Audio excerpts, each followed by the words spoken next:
information that I have on that I'm going to contribute, but I want to hear your take on it. To add to it is, quote unquote, it's been classified as an act of terrorism. Yes. For one, and then the governor of the state in the South, they interviewed him, and he basically said he can't say for sure if the assassinations of the innocent church members was in fact an act of terrorism.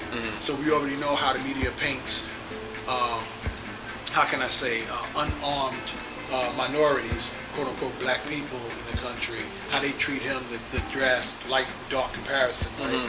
In comparison to this person who so happened not to be a minority, who shot up 6 innocent people who weren't even in that. So basically the open discussion that I would like to get your take on, and everybody would like to get your take on, are the church burnings. What is your take? How do you feel about that? How do you feel on that, Kyle? I feel and have felt angry, upset. It's one of those things that when you study history, this is nothing new. So that's why, I go back to studying and reading and talking to folks, because you find out that this is not a recent occurrence. This has been happening, since we've been here, and the church has been established under our guidance and our mission for the community. And if you study history as far as Africans, when I mean Africans here in America on this land, churches were one of our sanctuaries as far as us holding meetings, talking about community issues, being able to gather where the enslaver, because I don't like to say master because not my master, but the enslaver could not hinder us conversing with one another. Church is one of those things where we could go, one of those places that we could go and talk freely and be able to congregate without being like, hey, what's going on? Because if you notice, like dealing with police, when you congregate on corners, a lot of times when black folks all congregate on corners, sometimes police say, hey, what are y'all doing? What's going on? Because when we congregate together, it's an issue.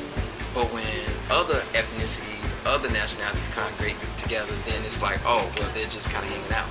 Well, we're not allowed to hang out. But if you study the history of that, you'll see why. But to go back to these church burnings, I was upset, I was hurt, I was angry, I was livid. Whatever you want to put in anger and upset, you can put in that category. Because I know these institutions are not built upon hate. They're built upon loving thy neighbor. Whether you're a Christian, whatever, I know that they're built on peace and harmony amongst folks. And the fact that these churches are burning is an atrocity that has been that the media fails to highlight in the world, in our society. And I know why, because again, we talk about media, who runs media? Mostly Europeans, whites. We don't run a lot of media sources. So for them, that's not a big issue, but for us in our community, it's a huge issue. Because when we talk about the murderer, Dylan Roof, the act of terrorism, that's an act of terrorism, burn down churches. These churches these people haven't went out and killed other people of color. These churches haven't went out and preached hate. These churches haven't went out into the community and been a negative stigma on the community. They've been positive beacons of light in the community. People depend on these institutions to deal with what society gives them day in and day out, and which is usually negative. So the fact that these churches are burning in our communities and the media is not talking about it shows where their perspective is at. And the fact that they're not calling murderer Dylan Roof, a terrorist. They're treating it as an individual case. But we know, again, historically, it's a history of these acts committed upon people. And have we gone out, for the most part, going out and going to white churches and randomly shot at white churches? No. If we have, and I don't have the date on this right now, but if we have, there's been very, very few cases. And if it was in reaction to something that happened to them immediately.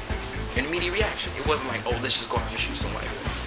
It's been an immediate reaction of somebody dealing with murderer Dylan Roof did in reaction to that.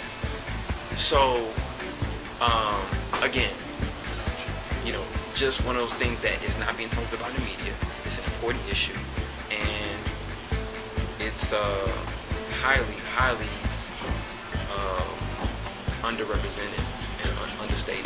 Before I go into the next one, I want to touch on something within the church. Where you said when black youth gather on the corner and they're discouraged from doing that from law enforcement or the system or what have you. Can you briefly expound on, for young people, what that is? How come? Why is society afraid of blacks gathering together? What are they afraid of? And if you could make it real brief, one highlight thing if you can. So these young people be like, oh, I know why they're doing this. Yeah. That's a tough question. It's not a tough question, but it's a long history. Long history. So okay. I would refer like books. I refer books like Dr. Francis Cress Welsing, the ISIS paper, Anthony Browder's book, Between Two Principles, African American. Okay. I'll go to J.A. Rogers, Superman the Man. I'll go to Langston Hughes, Reader. I mean, I mean, it's a lot. It's a lot. So It's a lot. We'll have a separate discussion on that. Regarding books. It's a lot, but I mean, for the most part, it's fear. Okay. It's based on fear. Okay. But it's based on the fear of them feeling that if we congregate, that somehow, some way, we'll get to trade information and we'll become more aware of the situation that's actually around us, the systematic information and the structure that's around us to kind of hold us at a certain level. We'll empower ourselves. We'll empower ourselves and start to figure ourselves out.